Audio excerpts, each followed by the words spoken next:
హయాంలో LG polymers తగలబడ్డప్పుడు total గా safety audit అని నిర్వహించారు.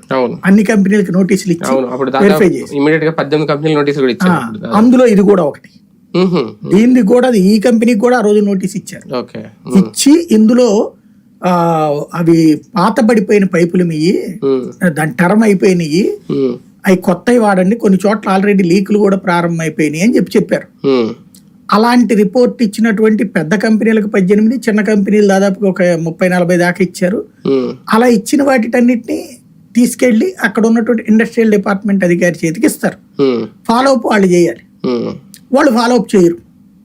ఎందుకంటే ఇండస్ట్రీస్ నుంచి ఏ ఏడాదికి ఆ ఏడాది వచ్చే మామూలు వాళ్ళకి వచ్చేస్తుంది.